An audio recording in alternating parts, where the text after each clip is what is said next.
Are there people that live in homes like this, that build El Cheapo spec houses like this?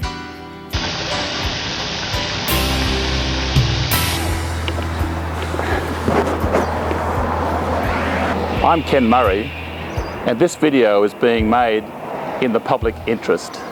It's a tragic story about a young lady who scrimped and saved very hard. At the age of 19, she managed to put a deposit down on this house and took a bank loan out to buy this house at 222 Elphinstone Road, Berserker. And what happened after that went literally berserker.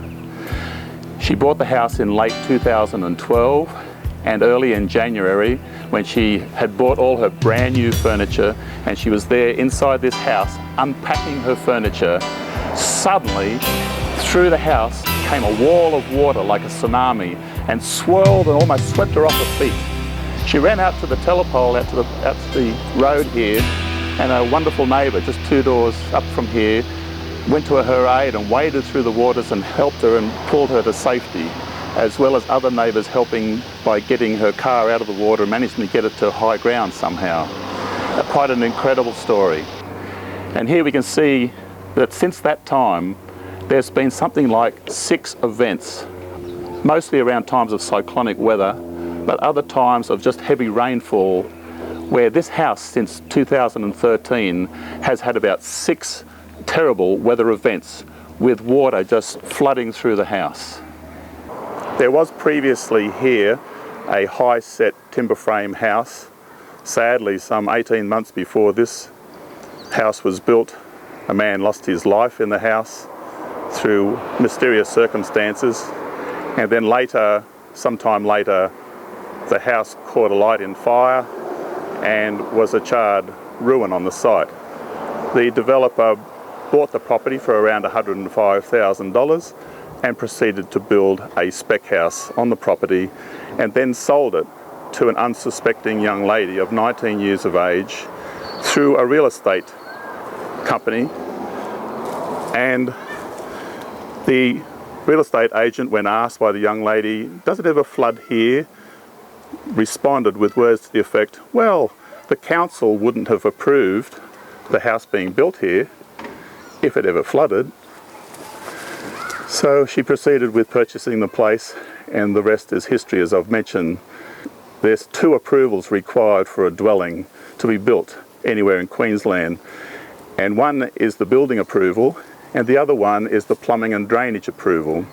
So 50% of the building approval was done by a private building certifier, and the other half of the approval for the plumbing and drainage, the sanitary plumbing and drainage, was done by the Rockhampton Regional Council.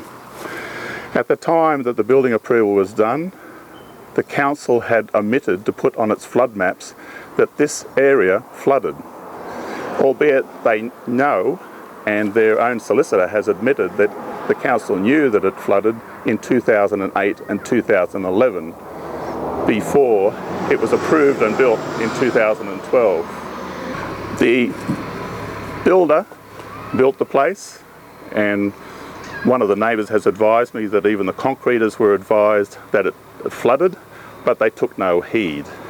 They bought the property for $105,000 and later sold it for $350,000 to this lovely young lady, very unsuspecting of what she was about to experience and the horrific tragedies that she's experienced and the horrific stresses and tragedy that she wakes up to every day ever since that momentous, terrible evening in January 2013. And here it is now, well and truly over halfway through 2017.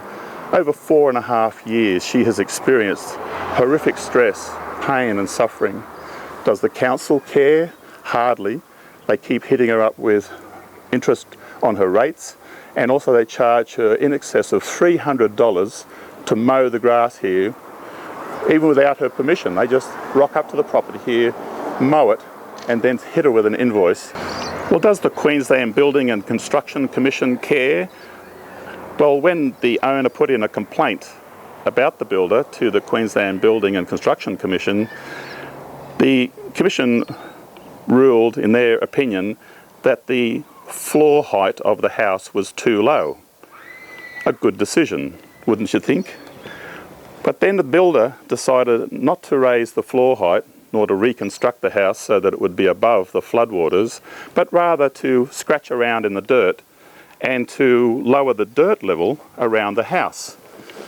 And so it was felt by the Queensland Building and Construction Commission that this was sufficient for the house to have the dirt level lowered.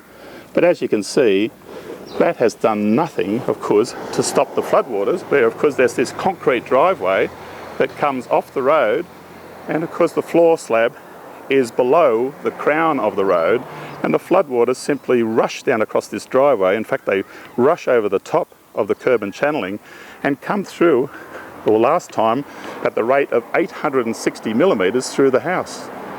So, did the scratching of the dirt around the slab truly resolve the situation as the QBCC thought it would?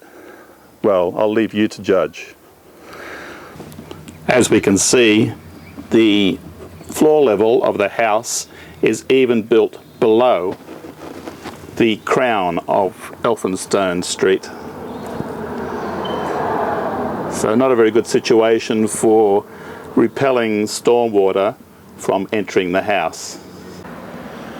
As we pan around the backyard area of 222 Elphinstone, we see that it's not a very large area, yet the council has seen fit to charge the young lady owner $300 a time for the mowing of this property.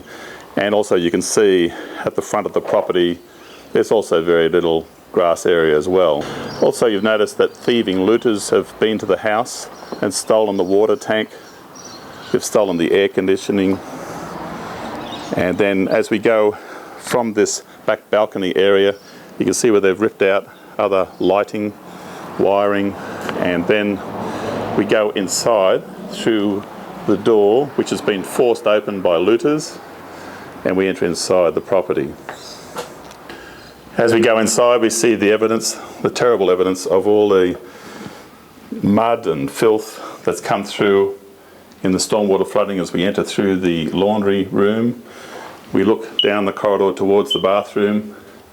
The smoke alarm is still pipping in the ceiling. The battery's flat by now.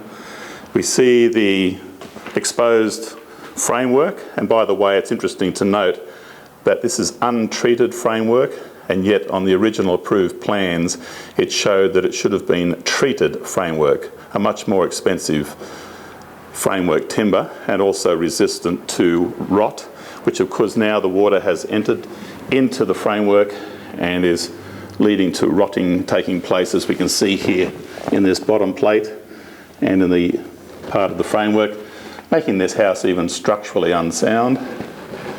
And of course here we are looking in now into the garage area, where we can see the looters have just thrown these wardrobe doors willy-nilly in the area of the garage. Then we go into the main bedroom and we see the devastation that's taken place in here. We also see the ensuite that's still in a devastated condition, the WC, the shower recess, the vanity. Initially the owner did try to rectify after the first flooding, and the plaster was taken off the walls, but of course this house is flooded over 4 times, something like 6 times I believe, but I'll say over 4 times since the house was first flooded, when the owner was in here unpacking her furniture on that eventful January night in early 2013, when the floodwaters came through in a huge tsunami rush and just about swept her off her feet. And she ran outside, naturally very frightened about what had happened, almost hysterical, and was delivered by a nearby neighbour who helped pull her to safety. Here we can see, even in the bathroom, the vandals have been, and the looters have come and even stolen the toilet, would you believe, in the bathroom area. Here's the vanity. You can see the vanity cupboards are all terribly water damaged. And this whole house is really unlivable. Yes, people have been up in the ceiling, stealing things, stealing wiring and one thing and another. Probably even a fan that was in the ceiling here, and I've left a gaping hole in the ceiling. But of course here we can see the mould that is built up now, making this a highly unhealthy place to live. Even if it was repaired, awaiting the next floodwater to rush through, it'd be useless. This is now entering the living area, and we look across to the kitchen bench where the looters have been and stolen anything of any value. Apparently they've had difficulty in pulling out the lovely stove. And here we have a whole array of bills and accounts being sent by the council. And here's the one with the $325 account for overgrown land maintenance at 222 Elphinstone, as recent as 25th of May 2017.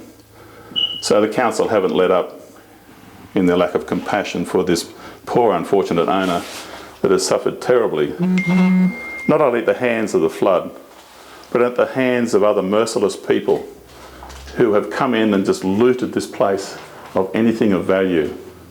I mean, it's one thing to experience the terrible tragedy that this young lady has gone through in this house, of having something that she scrimped and saved so hard to purchase flooded, and nearly having her life threatened in this house by the floodwaters that came through in a rush through that front door.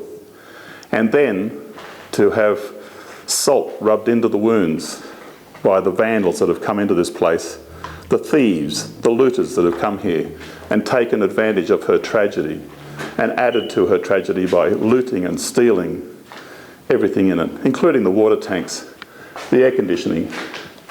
Adam Lindsay Gordon, one of Australia's greatest poets, once wrote, "Life is mostly froth and bubble, but two things stand like stone: kindness in another's trouble and courage in your own."